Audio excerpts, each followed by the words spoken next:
Goeiemôre, wat 'n wonderlike dag wat die Here vir ons gegee het. Ons eer hom vir sy goedheid en vir sy guns en vir sy genade. Ons eer hom ook vir sy woord. Sy woord is die lig op ons pad en die lamp vir ons voet. I'm very excited to continue on our journey about Audacious Faith. En my gebed is dat dit jou sover al uitgedaag het en jou geloof geneem het na 'n volgende vlak toe. So, during the previous time that we've spent, het ons gesien hoe dat 'n eenvoudige 12 woorde gebed, Josua 10 vers 12, jy kan dit weer gaan lees, 'n eenvoudige 12 woord gebed, tot gevolg gehad het dat die son en die maan vir 24 uur gaan stil staan.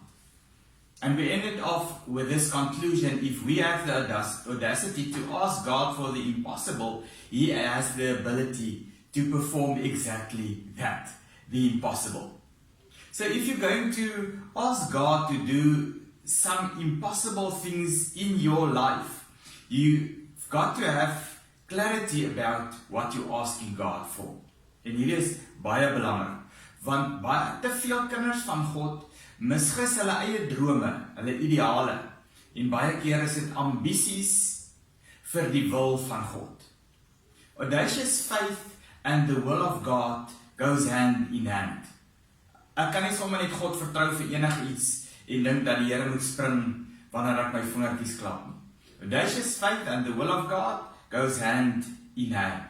So as my droom nie Bybel gebaseer, Jesus gefokus, affirmed by key people in my life, tethered to your passions and gifts, chances are that you are way off the prompt.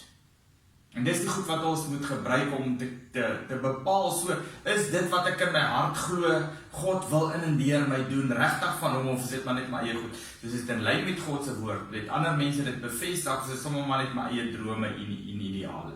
So what is God's real thing for you? What's the impossible situation that God wants to make possible in your life? Is dit dalk 'n verhouding wat hy wil herstel? Is dit dalk a weakness that he wants to help you to overcome? En hierdie ontdekking van, wat is hierdie wonderwerk? Wat is hierdie groot ding wat God in en deur jou en my lewe wil doen? Die ontdekking daarvan is baie belangrik. And unfortunately, many a times, this is not a quick fix. Dis nie gaan sit en vinnig bid en na 3 minute kom die Here en hy in 'n gesig van 'n droom sê hy vir ons en daar gaan ons. You see, this is part of the process. The discovery is part of the process. Because during the discovery of what God wants to do in, with and through me, I get to know God better. En dis mos eintlik waaroor dit gaan. I learn about His character, about who He is, about what He wants to do. En om God se doel te ontdek is ook om hom beter te leer ken. Hy wil hê dat ons hom sal leer ken in alles en vir alles. Accomplishing the impossible is seeing the invisible. En dis wanneer God hierdie ding in ons hart, hierdie droom in ons hart wakker maak, dat ek die onsienlike begin sien. En op hierdie pad van ontdekking, en dis selfontdekking, ek leer myself beter ken, but I also get to know God much better. Ignorance and inexperience would not count as excuses. En dis baie belangrik. When the scope of your vision seems a lot bigger than the base of your knowledge and experience, dan is jy in baie goeie geselskap. Want dis wat ons telke male in die Bybel lees, en dis wanneer God hierdie wonderwerke kan doen. En wanneer ons kyk na Josua, ons voorbeeld, was dit presies dieselfde geval gewees. En soms begin God mense al gebruik terwyl hulle jonk is. Ezekiel is a good example, en ander eers as hulle ouer is. Moses is 'n voorbeeld, Josua is 'n voorbeeld. But lack of age or experience is no excuse for audacious faith. So wanneer God sy onmoontlike met jou deel, moenie val vir die verskonings wat die vyand vir jou en my wil gee. See, the greater the impossibility, the stronger our faith can shine.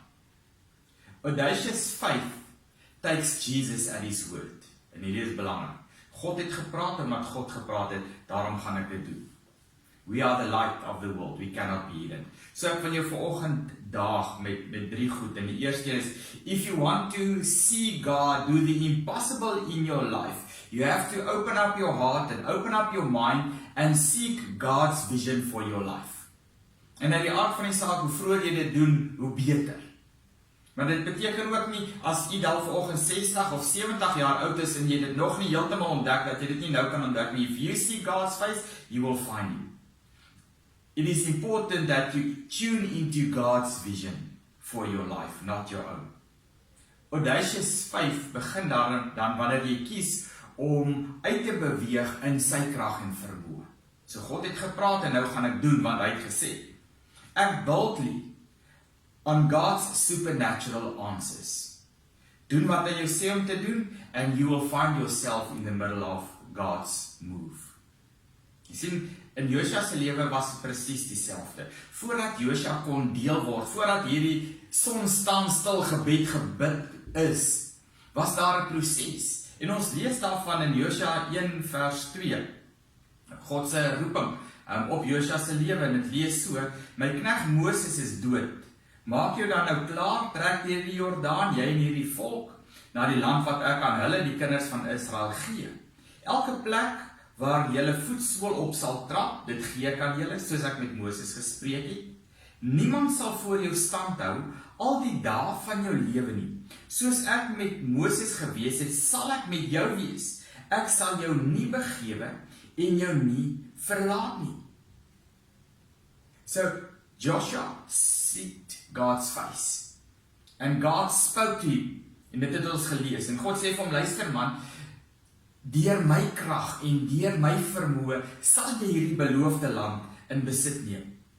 Then God instructed Joshua to activate his faith.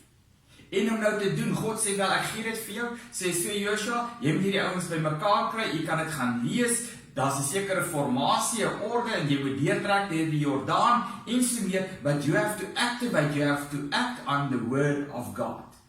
En Joshua doen hierdie radikale ding, en die res is geskiedenis. Is dit nie wonderlik?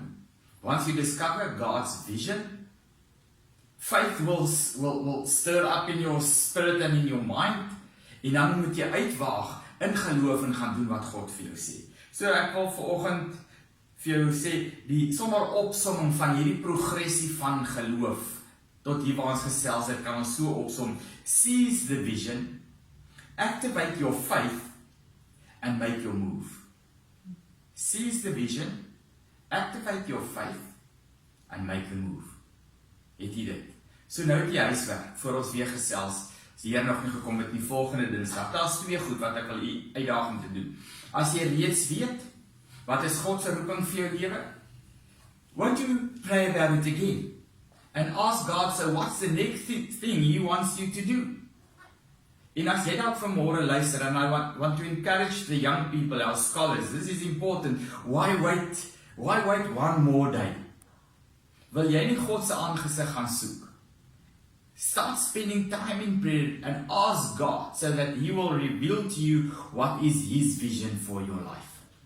Nou as ek sê dis die huiswerk vir volgende keer, dan is die kans baie skaal dat God dit vir jou gaan wys vir volgende keer. It may be, but as I said, it's a process.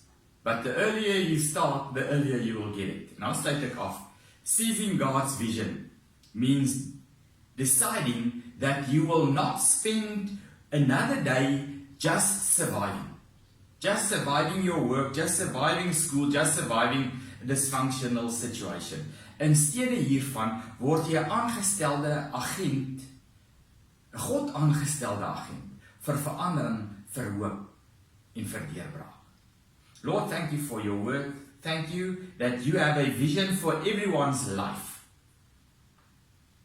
En Here, ek wil bid dat, soos wat mense gaan moeite doen om God se visie vir hulle lewens te soek, that they will discover it, and that they will venture out in faith, audacious faith, to achieve the seemingly impossible, not in their own strength, not in their own abilities, maar in die krag wat God gee. Bid vir elkeen wat luister, seën hulle in hierdie dag, hou hulle hand styf vas, bid ons in Jesus se naam. Amen. Shalom.